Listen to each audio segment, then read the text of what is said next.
warahmatullahi wabarakatuh. Waalaikumsalam warahmatullahi wabarakatuh. Oke, sebelum mulai pembelajaran, alangkah baiknya kita berdoa terlebih dahulu. Silakan Hilman dipimpin.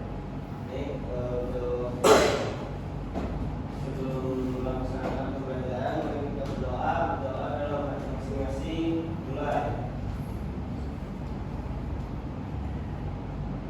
Doa selesai.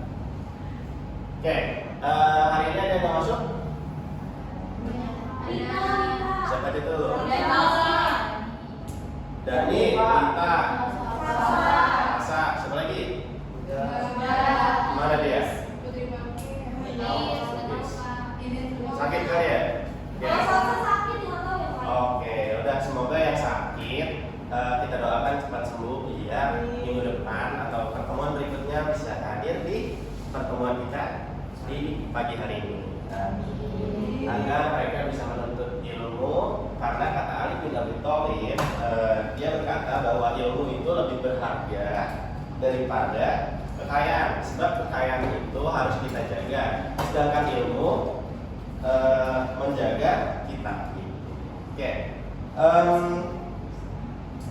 Oke, pada pembelajaran sebelumnya kalian ingat gak mengenai materi atom, bahwa atom memiliki muatan? Ada muatan apa saja? Terus? Oke. Sama satu lagi? Oke, betul ya teman-teman. Jadi muatan itu ada positif, negatif, dan netral. Nah, terus kalau misalnya muatan itu didekatkan, kalau misalnya muatan positif dengan positif didekatkan, apa yang terjadi? Kalau yang berbeda? Oke, bagus. Berarti kalian semua pada ingat ya dengan materi kita pada pembahasan kita mengenai atom.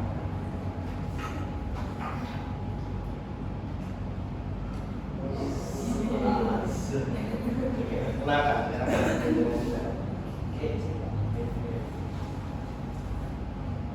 Oke, sebelum mulai pembelajaran, saya akan membacakan tujuan pembelajaran kita pada hari ini. Yang pertama, peserta didik dapat memberikan contoh gejala listrik statis yang terjadi dalam kehidupan sehari-hari dengan tepat. Yang kedua, peserta didik dapat menganalisis bagaimana petir itu bisa terjadi. Yang ketiga, peserta didik dapat memprediksi jenis interaksi di antara dua muatan dengan tepat. Yang keempat, peserta didik dapat membuat dua upaya untuk menghindar bahayanya petir.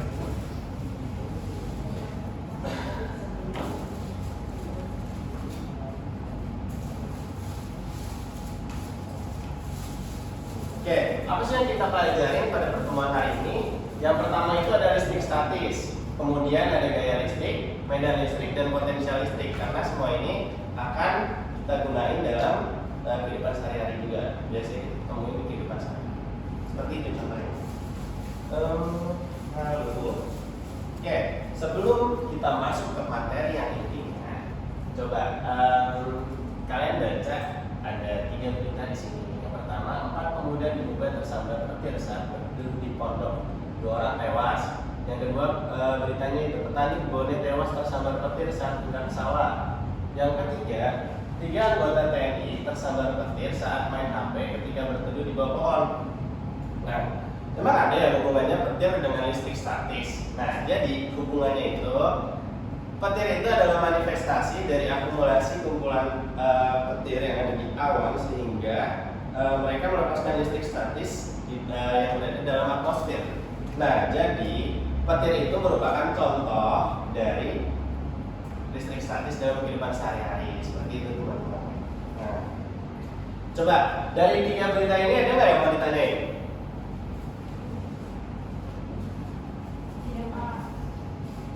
Nggak ada? Saya Pak. Boleh, Fauzan. Saya masih bingung Pak. Kenapa petir itu bisa muncul? Apa yang menyebabkan petir itu bisa ada? Oke, bagus pertanyaannya Fauzan. Kemudian ada lagi yang mau ditanyain?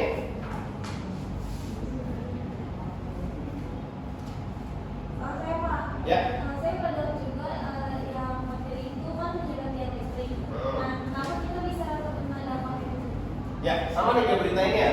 Petirnya kan sebenarnya mengenai pohon. Terus si tekniknya kena nih. Kenapa ya gitu? Nah, nanti ini akan kita bahas di pertemuan hari ini. Nah, ini pertanyaan kita tampung dulu ya. Tadi pertanyaannya itu yang pertama, apa yang menyebabkan petir itu muncul?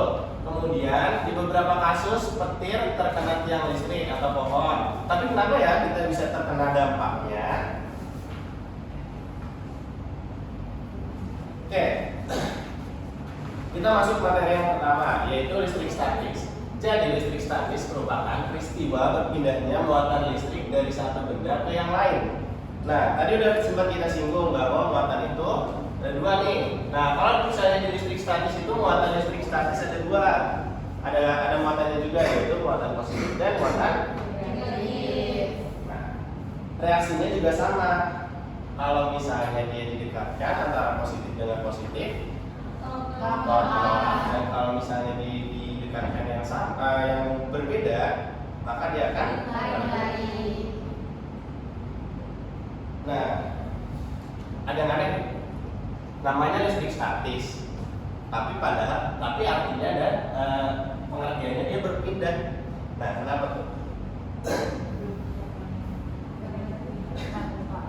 Nah, jadi sebenarnya berpindahnya itu ketika muatan saling bergesekan, sehingga timbul perbedaan muatan antara benda yang satu dengan benda yang lainnya. Nah, beda halnya dengan kalian ngecas HP. Nah, kalau ngecas HP itu namanya listrik dinamis. Itu nanti akan kita pelajari di materi berikutnya. Dan ini muatannya berpindah secara bebas kalau ngecas. Nah, sedangkan kalau listrik statis itu muatannya berkumpul di satu permukaan. Jadi, statis di sini lebih ke muatannya yang diam di suatu permukaan, namun dia tidak bergerak secara bebas. Seperti itu. Nah, kan kita udah tahu nih tadi yang muatannya itu berpindah. Kira-kira yang berpindah itu muatannya apa? Coba, ya. Muatannya elektron. Oke, Fauzan, betul sekali. Nah, sekarang kita lanjut ya. Yang berpindah itu muatan elektron, karena elektron itu muatan yang gampang pindah. Karena elektron tidak boleh terkeluar. Nah, jadi listrik statis itu memiliki muatan yang berbeda, sehingga peristiwa tolak menolak atau tarik menarik menunjukkan bahwa kedua tersebut bermuatan listrik. Kedua benda bermuatan listrik mendapat gaya. Nah, gaya di sini namanya gaya apa? Gaya listrik. Nah, betul, Kia. Kia duluan. Oke, namanya adalah gaya listrik. Oke, kita masuk ke bagian gaya listrik.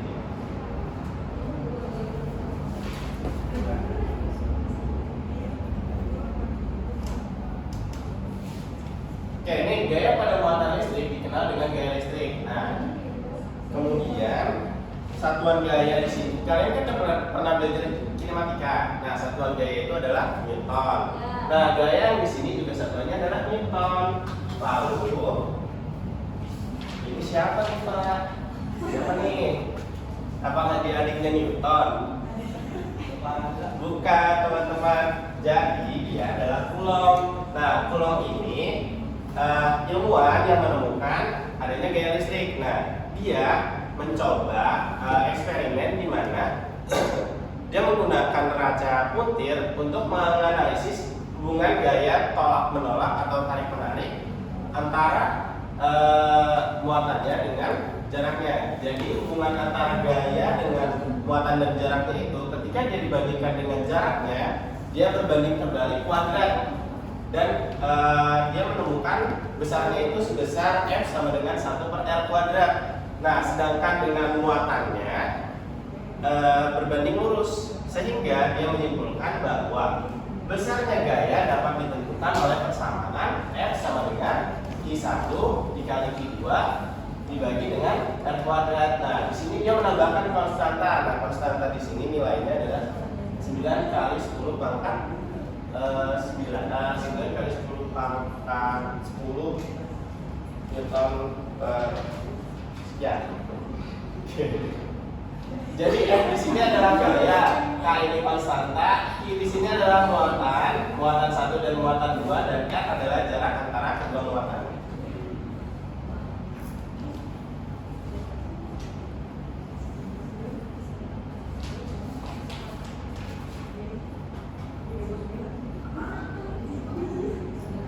Nah, kalau tadi kita udah belajar mengenai gaya listrik. Nah, sekarang kita belajar mengenai medan listriknya nih. Nah, medan listrik itu apa sih, Pak?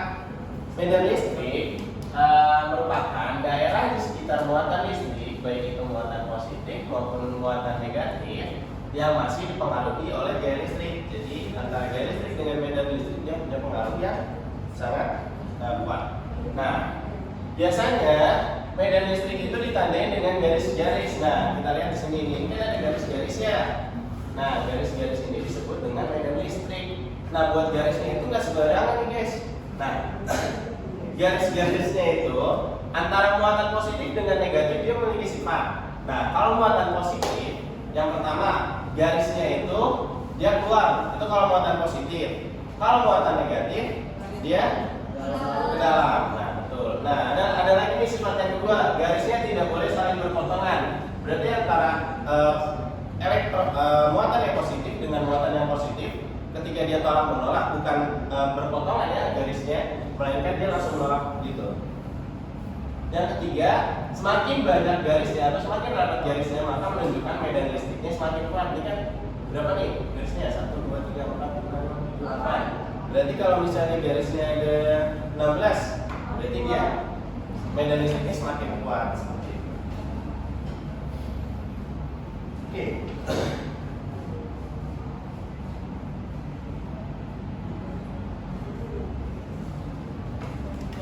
Untuk mengetahui besarnya medan listrik, kita bisa menggunakan muatan uji. Nah, muatan uji ini biasa dilambangkan dengan Q0. Nah, rumusnya itu X sama dengan F per Q0. Nah, sehingga kuat medan listrik didefinisikan sebagai besarnya gaya listrik atau medan listrik itu bisa kita definisikan sebagai besarnya gaya listrik yang bekerja pada suatu muatan uji Q0. Nah, F di sini apa sih, Pak? Nih, kan definisinya adalah tadi gaya listrik. Nah, gaya listrik yang tadi digunakan oleh si Coulomb. Nah, sehingga E sama dengan K per K².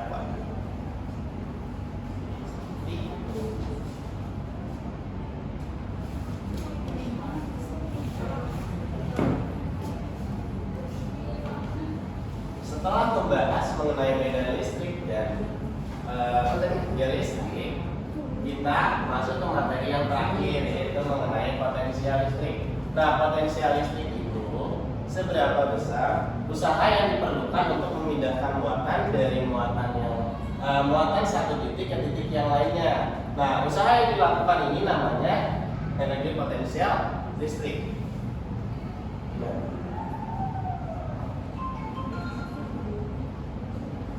Oke, karena setiap muatan itu memiliki potensial listriknya masing-masing.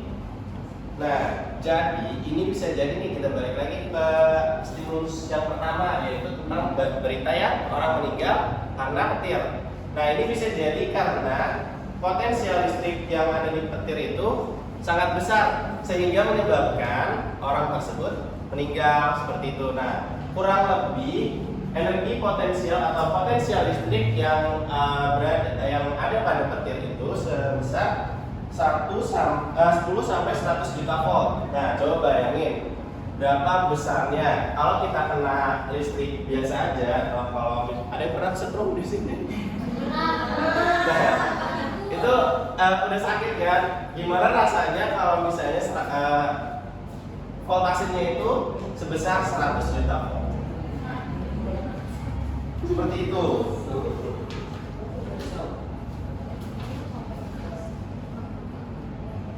Nah, singkatnya, potensial listrik merupakan energi potensial listrik tiap satuan muatan, dilambangkan dengan V sama dengan EP per I. Nah, V di sini adalah potensial listrik, EP adalah energi potensial listrik, dan I muatan listriknya. Oke.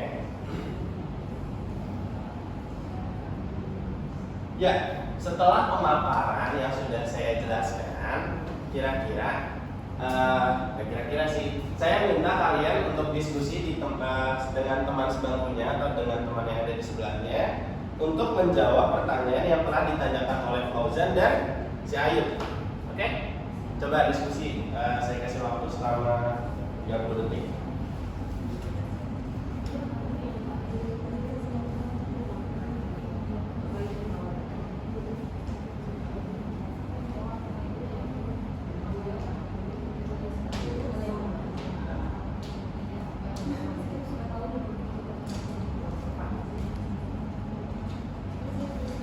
Oke, udah ya.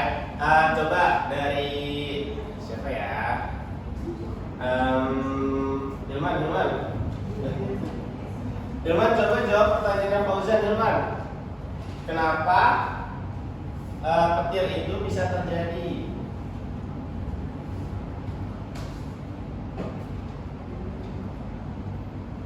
Oke, apa yang menyebabkan petir muncul? Hilman? Berdasarkan penjelasan yang tadi ya, air terjadi pada awan sehingga petir bisa muncul itu ya Pak ya? Ya. Jadi jawabannya itu Pak, ini disebabkan oleh medan listrik Pak, karena muatan itu memiliki garis medan listrik yang bisa jadi adanya reaksi antara kita dengan si muatan petir Pak. Oke, mungkin itu pertanyaannya lebih untuk menjawab pertanyaannya si Ayu. Tadi kenapa di beberapa kasus seperti terkena tiang listrik, tapi kenapa kita bisa terkena dampaknya? Itu disebabkan oleh medan listriknya, teman. Jadi bukan petir itu disebabkan oleh medan listrik. Seperti itu. Jadi orang yang terkena sengatan listrik ketika dia di bawah tiang listrik atau dia di bawah pohon itu karena dia terkena medan listrik dari sepetirnya. Gitu. Coba pertanyaan Fauzan tadi, Taskia deh. Tadi kesan pertanyaannya yang terjadi pada awan. Ya. Yang menyebabkan si petir itu bisa muncul karena adanya perbedaan muatan antara muatan atas awan dengan muatan yang ada di bawah awan. Ya. Atau di antara langit sama tanah. Ya, betul banget Taskia. Jadi petir itu bisa terjadi karena adanya perbedaan muatan antara muatan di atas awan dengan muatan di bawah awan. Maksudnya gimana Pak? Jadi ketika muatan di atas awan itu negatif dan di bawah awan itu muatannya positif, sehingga ada perpindahan antara atau ada reaksi ketika si awan tersebut didekatkan. Nah, dan terjadilah petir tersebut seperti itu, teman-teman. Nah, oke, mungkin sudah pembelajaran kita mengenai listrik statis dan gaya listrik serta medan listrik dan potensial listrik. Nah, coba ada yang mau menyimpulkan dari pembelajaran kita hari ini? Coba gaya listrik itu apa? Listrik statis itu apa tadi? Dia berkumpul di satu tempat. Kemudian kalau gaya listrik itu apa?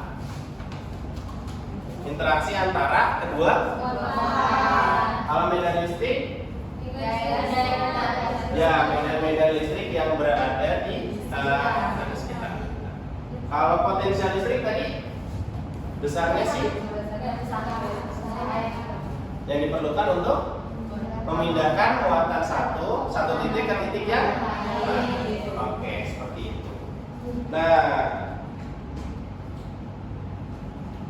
oke, terima kasih teman-teman yang sudah menjelaskan pemaparan materi dari saya. Kira-kira seperti itu ya mengenai listrik statis. Dan sebelum mengakhiri pembelajaran kita hari ini, coba ada yang mau berefleksi dari pembelajaran kita? Ya, coba Zulfi Soraya deh. Penting untuk kita tahu bahwa listrik statis itu walaupun terlihat tidak berbahaya, ternyata sangat berbahaya. Sebenarnya tadi petir. Ya.